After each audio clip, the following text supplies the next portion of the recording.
வணக்கம். ஒரு நிமிஷம் யோசிச்சு பாருங்களேன்.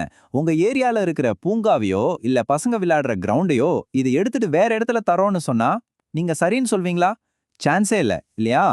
ஆனா பாருங்க, இதே கேள்விய வச்சு ஒரு பெரிய சட்ட போராட்டமே நடந்திருக்கு.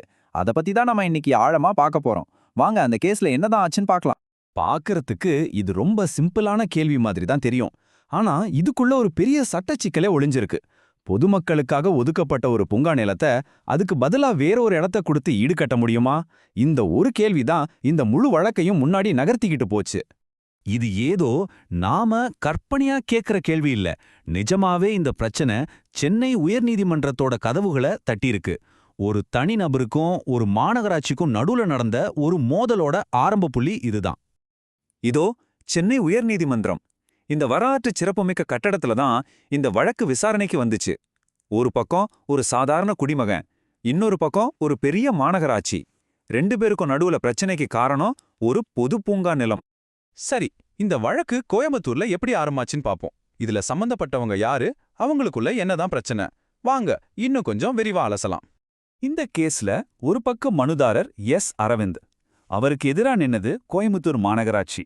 சரி, இவங்க ரெண்டு பேருக்கும் இடையில என்ன பிரச்சனைன்னா, ஒரு 545 சதுர மீட்டர் பரப்பளவுள்ள ஒரு பொது பூங்கா நிலம்தான். பிரச்சனையோட ஆணி வேற இங்க தான் இருக்கு. மனுதாரர் பொது பூங்காவுக்காக ஒதுக்கப்பட்ட நிலத்துல குடியிருந்திருக்காரு. அதாவது சட்டப்படி பார்த்தா அது பொதுமக்களுக்கு சொந்தமான ஒரு இடம். சரி, இந்த கேஸ முழுசா புரிஞ்சுக்கணும்னா நாம ஒரு முக்கியமான விஷயத்தை தெரிஞ்சுக்கணும். அதுதான் ஓஎஸ்ஆர் நிலம்.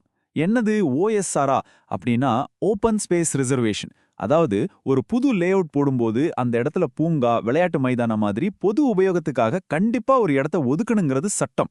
இதுல முக்கியமான பாயிண்ட் என்னன்னா, அந்த இடத்தை எதுக்காக ஒதுக்குனாங்களோ அந்த ஒரு காரணத்துக்காக மட்டும்தான் பயன்படுத்த முடியும், வேற எதுக்குமே மாத்த முடியாது. இதுதான் இந்த சட்டத்தோட மையப்புள்ளினே சொல்லலாம். இந்த பிரச்சனைக்கு ஒரு தீர்வு கொண்டு வரணும்னு மனுதாரர் ஒரு ஐடியா கொடுத்தாரு. ஆனா மாநகராட்சி அதிகாரிகள் அதுக்கு என்ன பதில் சொன்னாங்க? வாங்க பார்க்கலாம். மனுதாரரோட கோரிக்கை ரொம்ப நேரடியானது. நான் ஆக்கிரமிச்ச பூங்கா நிலத்துக்கு பதிலா அதே அளவுல வேற ஒரு இடத்த தர்றேன், எடுத்துக்கோங்கன்னு சொன்னாரு.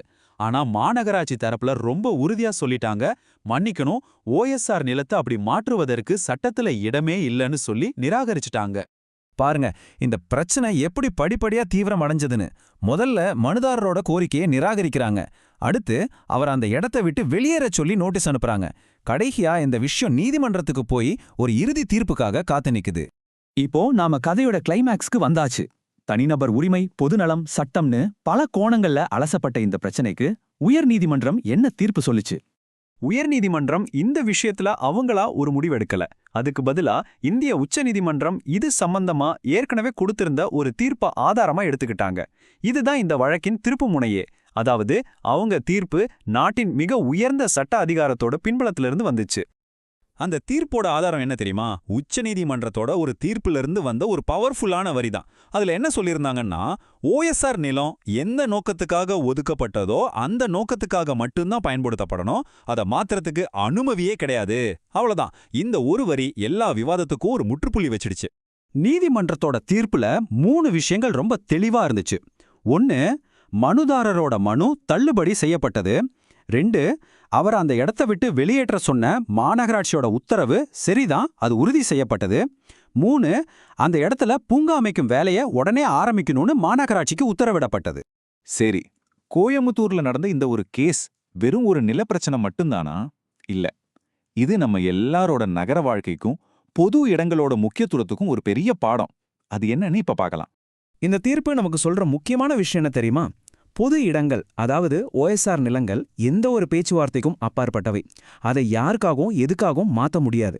இதை நம்ம சமூகத்தோட பொது இடங்களை தனிநபர் ஆக்கிரமிப்புல இருந்து பாதுகாக்குது. சிம்பிளா சொல்லணும்னா, பொதுமக்களுக்கு ஒதுக்கப்பட்ட நிலம் பொதுமக்களுக்கு மட்டும்தான். அதனால அடுத்த தடவை நீங்க உங்க வீட்டு பக்கத்துல இருக்கிற பார்க்லயோ கிரவுண்ட்லயோ நடக்கும்போது இந்த தீர்ப்பை நினைச்சு பாருங்க. இது ஏதோ சட்ட புத்தகத்துல இருக்கிற ஒரு வரி இல்ல, அது உங்களுக்கும் உங்க சமூகத்துக்கும் கிடைச்ச ஒரு பெரிய வெற்றி.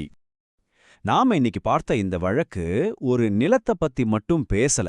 அது நம்ம சமூகத்தோட ஆரோக்கியம், நம்ம குழந்தைங்களோட சந்தோஷம்னு பல விஷயங்களை பத்தி பேசுது.